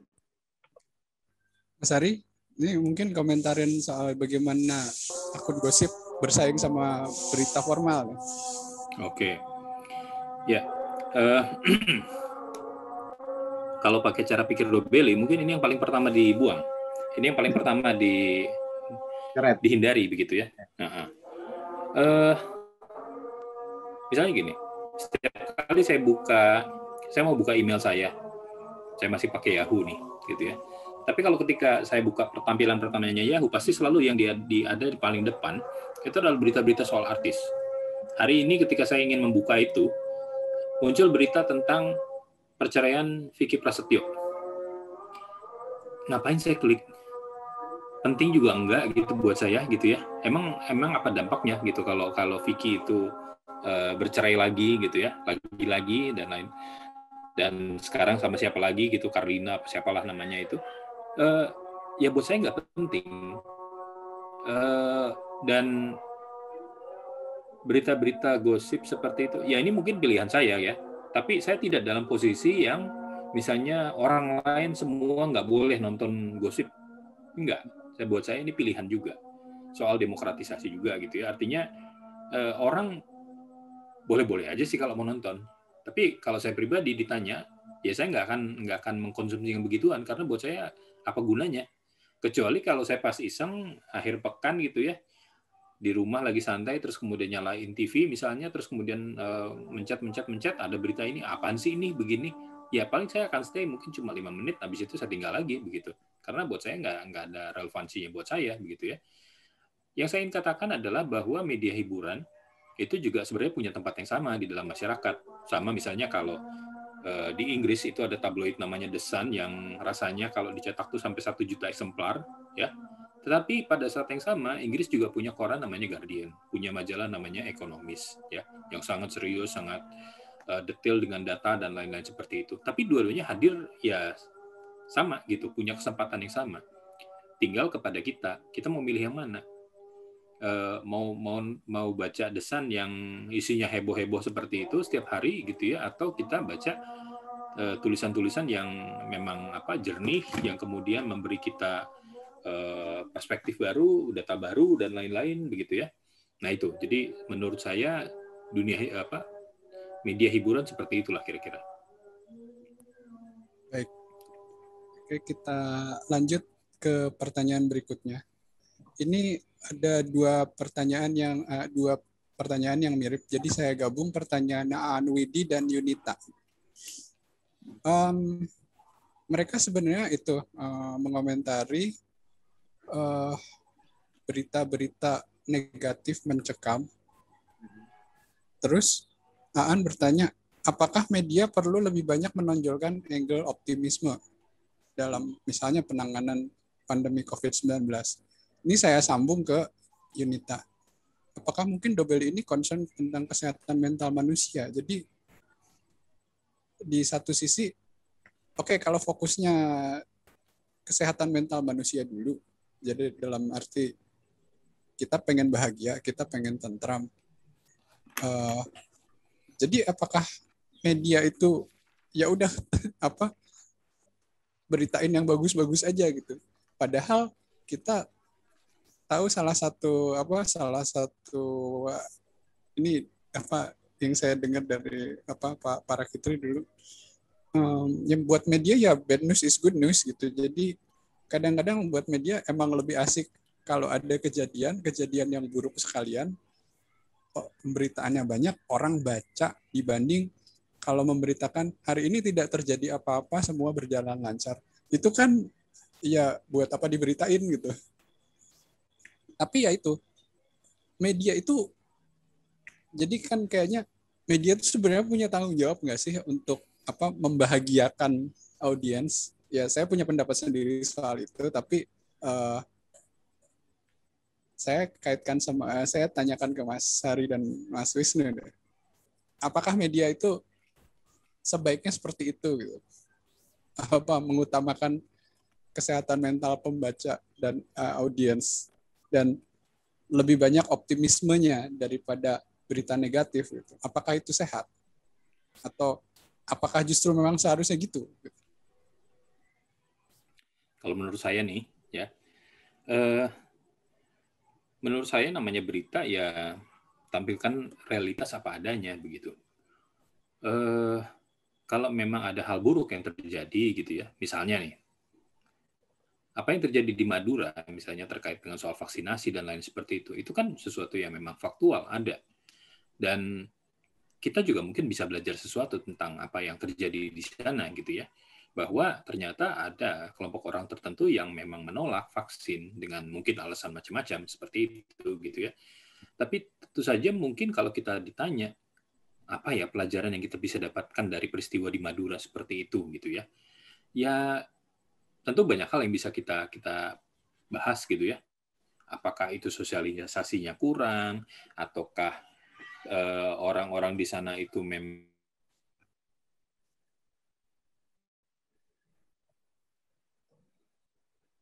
adanya ya. Kalau memang ada sesuatu yang positif, kita tulis positif. Kalau ada memang hal yang negatif, ya kita tulis negatif. Dalam situasi sekarang, kita butuh sekali, misalnya, kalau kemarin sempat tembus lagi sampai 22.000 kasus per hari, seperti itu, kita berharap-harap bahwa tadi seperti yang Mas Wisnu katakan, apakah dalam 2 minggu atau 18 hari ke depan, angka itu akan menjadi berkurang. Grafiknya kembali menurun lagi, seperti itu. Kita tentu saja berharap itu yang akan terjadi. Ya, itu satu. Kedua, kalau kita ngomong tentang optimisme, ya, atau kita kan katakanlah misalnya berita-berita yang memberikan harapan, ya. Saya kira memang kita harus juga melihat bahwa situasi pandemi ini mungkin ya bisa terjadi mungkin 100 tahun sekali ya kalau kita kaitkan ini dengan flu Spanyol pada abad lalu seperti itu, dan hari ini kebetulan kita ada dalam situasi pandemi begitu ya. Ya sudah, kalau menurut saya kita jalani saja situasi ini, tetapi kemudian juga jangan kita kehilangan optimisme begitu ya. Salah satu optimisme yang banyak dilontarkan juga lewat media misalnya, kalau Anda cek tingkat filantropi Indonesia itu dalam situasi sekarang justru makin meningkat loh. Kalau ingat di masa-masa awal pandemi, ketika belum ada bansos dan lain-lain seperti itu, banyak sekali inisiatif yang dilakukan oleh masyarakat ya, pribadi-pribadi atau mungkin kelompok-kelompok kecil yang menaruh sembako di pagar depan rumah. Siapa yang lewat mau ambil silahkan. Disiapkan mungkin sehari ada 3 atau 5 plastik dan lain-lain seperti itu gitu ya. Itu satu contoh. Contoh lain yang saya dulu ingat juga misalnya ada seorang entah siapa datang ke pangkalan taksi hari-hari itu tidak punya penumpang dan lain-lain, dia kemudian bagi-bagi uang seperti itu. Lepas soal cara, lepas soal apa, tetapi buat saya tindakan-tindakan filantropi orang-orang Indonesia itu banyak sekali. Bahkan salah satu termasuk yang tertinggi di dunia kalau saya tidak salah. Kemarin saya baca di mana gitu angkanya. Ya, artinya apa? Bahwa itulah optimisme kita. Itulah yang bisa kita jadikan harapan begitu ya. Dalam situasi sekarang orang banyak yang mencari-cari oksigen, mencari obat dan lain seperti itu. Mudah juga kita temukan dia di berbagai WA grup itu orang berbagi informasi gitu ya. Kalau pengen cari informasi tentang rumah sakit, nih ada linknya nih. Yang cari oksigen, ini ada link seperti ini, silakan dipakai dan lain seperti itu. Sebenarnya generosity-nya orang-orang Indonesia itu besar, ya. Ya tinggal lalu kemudian bagaimana media mengangkat hal-hal ini sebagai bentuk yang proporsional dibanding dengan banyaknya misalnya peristiwa-peristiwa yang cukup negatif ya, rumah sakit kewalahan, nakes juga jadi korban dan lain-lain seperti itu gitu ya. Nah, jadi saya kira memang pengimbangan semacam ini juga perlu ya, supaya juga kita tetap bisa melihat dunia ini dengan ya kita memang sedang menderita gitu, tetapi ini bukan akhir zaman kalau boleh saya bilang sih. Saya kira itu. Ya kalau soal generosity ya selama 10 hari kemarin ngerasain juga sih, dikirimin makanan sama teman gitu. Yeah. Mas Wisnu gimana? Ya, apa yang dikatakan Mas Ikhar tadi, saya sepakat bahwa media itu memang sejam apapun kritik yang dikatakan oleh Dobeli, media itu berusaha menampilkan dunia seperti yang dipahami oleh media, sesuai kebenaran yang dipakai oleh media sebagai metodologi. Karena pasti nggak akan ada kesempurnaan atas kebenaran atau fakta yang ditampilkan di media, itu pasti. Tetapi ada keinginan dari media untuk menyampaikan fakta seperti hasil observasi, seperti kebenaran yang diuji dengan metodologi jurnalisme, yaitu riset, observasi, dan wawancara. Dan kemudian itu lebih tone-nya banyak negatif, ya memang situasinya memang lagi negatif nih. Tetapi kita sadar, atau misalnya Kompas.com, ulang tahun ke-25 tahun lalu, kita mengambil tagline itu melihat harapan. Karena kita sadar betul, di tengah situasi yang sulit kayak gini, orang kalau digempur terus dengan hal negatif, lama-lama tumbang juga. Makanya kita juga menumbuhkan harapan di balik berita-berita yang mungkin negatif atau buruk. Semalam saya baru meeting Zoom dengan Pak Luhut, Menteri Kesehatan Pak Budi Sadikin, lalu Pak Menteri BUMN Pak Erick Thohir. Ada yang menarik di tengah situasi yang kayaknya kok rumit dan membuat kita kayak pesimis gitu. Yang tadi sudah disebut sebenarnya soal generosity. Tapi dalam bahasa yang lebih luas disebut sebagai social capital. Di Indonesia itu cukup tinggi. Dan ini dalam upaya unlock the social capital di Indonesia. Menteri Kesehatan mengatakan bahwa efektivitas vaksinasi itu tidak dilakukan oleh pemerintah, tetapi oleh masyarakat.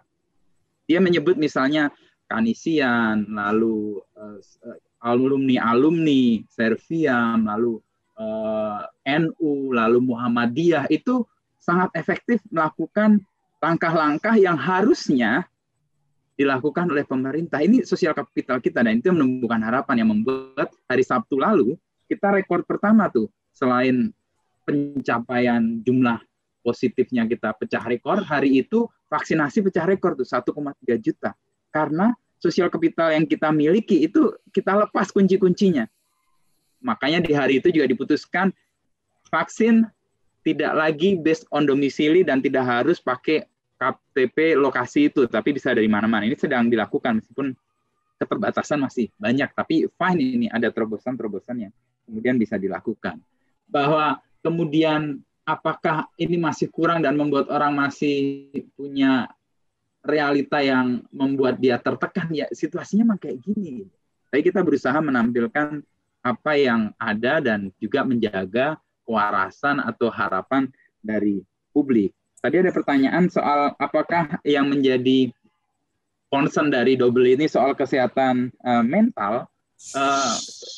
Dalam arti tertentu iya, dan ini jadi tema yang sangat serius di tahun ini ya. Google mencatat query tahun lalu yang paling banyak didapati itu soal mental health, soal bagaimana orang bisa merawat kesehatan mentalnya di situasi yang menekan. Bisa jadi ini dalam situasi yang pas untuk kita menengok lagi kesehatan mental kita. Tetapi tadi ada pertanyaan dari Mas Andi ya, apakah media itu punya tanggung jawab untuk membahagiakan audiens ya? Menurut saya nggak hanya media, bahkan bapakmu, ibumu tuh nggak punya tanggung jawab untuk membahagiakanmu. Kebahagiaan tuh tanggung jawabmu sendiri gitu. Artinya gini, kita tidak bisa menggantungkan kebahagiaan kita kepada orang lain atau siapapun, apalagi jauh dari kita gitu. Ya mereka bisa mempengaruhi, tetapi akhirnya kebahagiaan itu punya tanggung jawab kita. Makanya dalam arti ini saya melihat ada poin bagus dari Dobeli ini, bahwa supaya kita bisa bahagia, tenang, dan bijaksana itu gimana? Ya kita cari sendiri, apakah dengan membuang berita, apakah dengan membuang gosip, apakah dengan membuang WA group yang banyak banget nggak ada manfaatnya dan kita tidak kehilangan apapun kalau keluar dari WhatsApp group itu, apakah kita sign out dari media-media sosial yang selama ini membuat kita kecanduan. Nah, temukan aja apa poin-poin yang mengganggu kebahagiaan, ketenangan, dan kebijaksanaan kita, dan kalau itu ketemu dan kita berpisah dengan itu, menurut saya kebahagiaan sudah dekat. Apakah sudah didapat? Belum tentu juga, tapi setidaknya sudah dekat. Itu jawaban saya, Mas Andi, untuk pertanyaan tadi. Oke. Ini kita masih ada waktu untuk beberapa pertanyaan lagi, tapi selektif ya, soalnya Mas Hari kayaknya jam 4 kurang seperempat udah harus ke acara lain. Ya, Jadi saya tambah satu pertanyaan dari rekan saya, Mas Oni Suryaman, penerjemah. Dia bertanya, ini soal itu, misalnya berita kemarin soal Singapura mau siap-siap new normal, COVID dianggap penyakit biasa saja. Tapi menurut dia, beberapa media online besar membawakannya dengan angle yang salah, sehingga berdampak buruk buat penanganan COVID di Indonesia. Mungkin yang dia maksud ini bikin orang-orang jadi tuh kan Singapura aja udah mau normal. Jadi kita mestinya kayak begitu juga dong. Jadi ini seolah-olah skip, kita mau loncat ke kondisinya Singapura padahal belum melakukan langkah-langkahnya seperti itu. Pertanyaannya, apakah media perlu menahan diri untuk apa? Jadi kalau berita-berita yang kayak gitu, entah itu Singapura new normal atau obat baru atau vaksin baru atau kondisi di mana gitu yang di luar ataupun di dalam gitu, menahan diri sebelum menyiarkannya ke audiens lokal, walaupun mungkin itu menarik gitu. Soalnya saya juga tahu satu hal, ini kadang-kadang kayak itu kan, kayak apa, kalau kita nggak kutip, orang lain yang kutip. Jadi karena media itu banyak, kalau misalkan satu nggak nayangin soal Singapura itu misalnya, atau soal penonton Piala Eropa atau soal apapun, media lain akan nyamber. Tapi bagaimana gitu menanggapinya? Bagaimana menghadapi situasi seperti itu? Mungkin Mas Wisnu yang pengalamannya mungkin nyambung dengan itu, milih isu mana yang diangkat, isu mana yang enggak, walaupun media lain ngangkat gitu. Gimana Mas Wisnu? Berdasarkan tracking saya, itu berita pertama muncul di kompas.com. Kenapa itu muncul di kompas.com? Karena kita punya kontributor di Singapura. Dia tinggal di sana, bekerja di sana, dan menjadi kontributor kita. Makanya dia alert banget soal isu-isu itu. Waktu itu kita beritakan dalam konteks Singapura, ya. Jadi sekaligus saya mau pakai logika Dobelli ini di sini ya. Yang dikritik Dobelli itu tepat di sini sebenarnya. Ketika media-media lain melepaskan konteks Singapura dan bagaimana kegigihan mereka melawan itu sejak awal, lalu pada level dia akan menganggap ini sebagai flu biasa, itu diabaikan. Nah, banyak media terjebak persis seperti yang dikritik oleh Dobelli, dan saya naruh hormat ke Dobelli dalam sisi ini ya. Banyak media kemudian menyederhanakan kompleksitas yang kalau dijelaskan dalam artikel berhalaman-halaman pun belum tentu clear, dan seolah-olah itu sudah benar, itu sudah ditarik gitu jadi abstraksi, lalu kemudian nih Singapura kayak gini, padahal kompleksitasnya banyak banget. Nah, keabaian media atau jurnalis meletakkan konteks, apalagi menjelaskan kompleksitasnya, itu bisa di logika operasional jurnalistik digital day to day bisa dipahami, karena nggak mungkin kita menjelaskan semua hal dalam waktu yang bersamaan juga, kita ambil poin-poinnya aja. Tapi justru inilah yang kemudian bisa membuat orang tersesat, karena kebanyakan masyarakat atau kebanyakan pembaca itu either dia membaca judul juga, habis baca judul cuma lihat habis itu pergi, nggak lihat halaman-halamannya berikutnya. Nah, dalam posisi itu betul bahwa kadang-kadang media atau jurnalis itu mencabut konteks, mencabut kompleksitas, lalu mengambil kesimpulan tanpa memberikan pemahaman yang luas kepada publik. Nah, untuk media-media kayak gini, menurut saya stop baca berita media-media kayak gini. Ini saya sepakat dengan Dobelli. Tapi media yang punya konteks, memberikan kompleksitas persoalan, lalu membuat kita paham dan nggak judgmental secara cepat atau membuat kesimpulan secara cepat dan segera, itu mungkin justru yang kita perlukan sehingga kita bisa lebih bijaksana. Baik, ini satu pertanyaan lagi, tapi yang ini dari saya. Ini terkait media, yang sebenarnya ada itu ya, ada prinsip bahwa media harus cover both sides, memberi ruang kepada berbagai macam pendapat. Tapi Ini saya ambil contoh dari satu berita hari ini dari portal online saudaranya kompas.com yang salah satu di bawahnya Tribun. Dia ini ada berita tentang PPKM, lalu disandingkan dengan komentar seorang tokoh agama yang lantas dia berkomentar, kalau misalkan tempat ibadah ditutup, nanti Tuhan marah sama kita. Itu di satu sisi, oke, dia tokoh, dia punya pendapat, seenggaknya dia punya hak pendapatnya disuarakan media gitu. Di sisi lain, mengingat posisinya tokoh ini dan lembaganya gitu, dan dampaknya ke orang-orang yang menganggap dia dan lembaganya perlu diikuti, itu bisa bikin kacau sebenarnya nanti. Bayangin aja, soalnya tanggal 3 sampai 20 tuh ada tanggal merah keagamaan. Nah, ini kaitannya sama media ya. Sebenarnya sebaiknya untuk pendapat-pendapat seperti itu, untuk tokoh-tokoh seperti itu, bijak gak sih kalau misalkan kita kasih panggung atas dasar kebebasan berpendapat atau memberi pendapat yang berbeda, atau justru mereka dibungkam selama kondisi kayak begini supaya tidak mengganggu gitu dengan alasan utilitarian gitu. Misalnya kalau dia ngomong nanti malah merepotkan, bikin orang-orang jadi nggak percaya atau nyusahin di pelaksanaan kebijakan pemerintah gitu. Ini terutama dari sudut pandang itu ya, dari sudut pandang ideal dan praktis.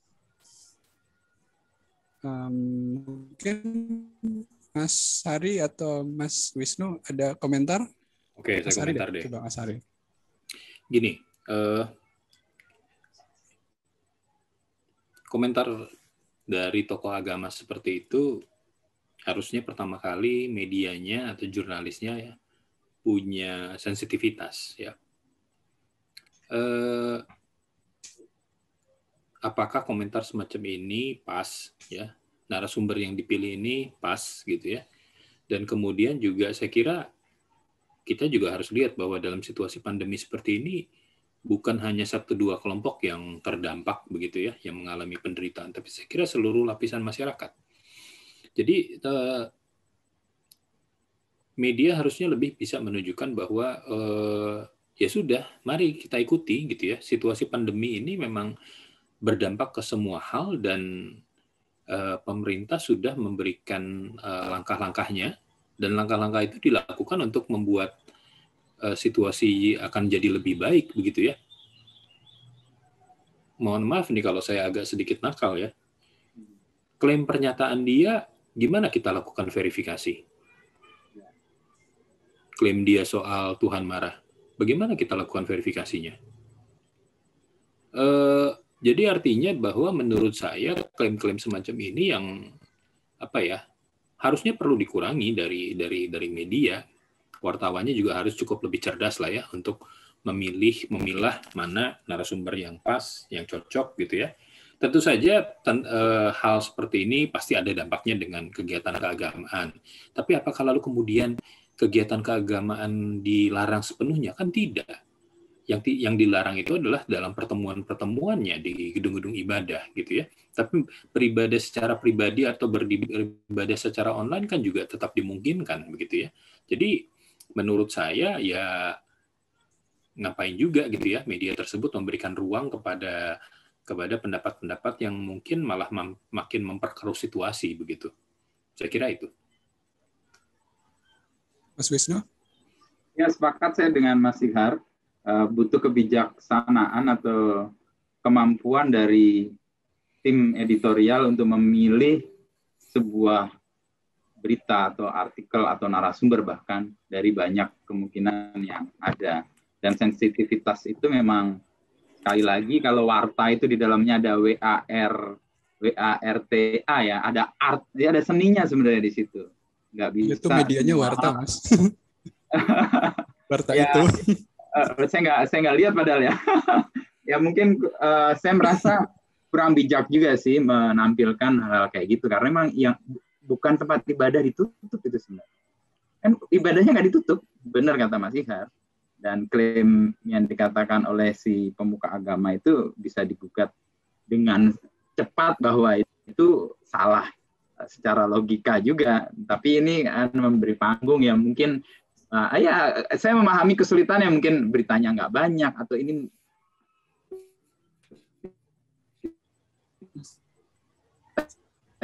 yang bisa menimbulkan perkara lain yang dikritik keras oleh si Dobli sebenarnya ada di sini. Dan untuk posisi saya kalau dalam konteks pertanyaan Mas Andia tadi, dalam posisi cover both side, hal-hal tertentu memang kita perlu singkirkan dulu karena kita mau mengatasi persoalan yang lebih gede, lebih memberikan pengaruh yang lebih baik atau buruk kalau berita ini kita siarkan. Nah, itu kemampuan kita menimbang itu menjadi sangat penting ya. Dan upaya untuk dapat menemukan itu ya menurut saya dari awal memang harus ada kebijaksanaan dari editorial untuk memilih dan memilah dan kemudian memilih itu sih. Itu Mas Andia.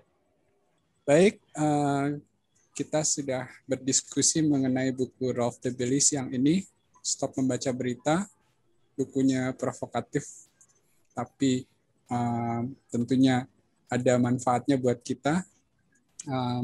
Mungkin mengajak kita lebih bijak, stop membaca berita atau tidak itu terserah kita, tapi bolehlah ini argumen-argumennya kita baca, kita pertimbangkan, dan cari yang mana yang sesuai, apakah kebahagiaan kita bertambah dengan cara apa, seperti tadi yang disarankan Mas Wisnu. Kalau stop baca berita atau menghindari gosip atau medsos atau malah bisa menikmati berita dan itu bikin bahagia, yang penting kita tahu masing-masing bagaimana cara kita ngelola kebahagiaan kita sendiri.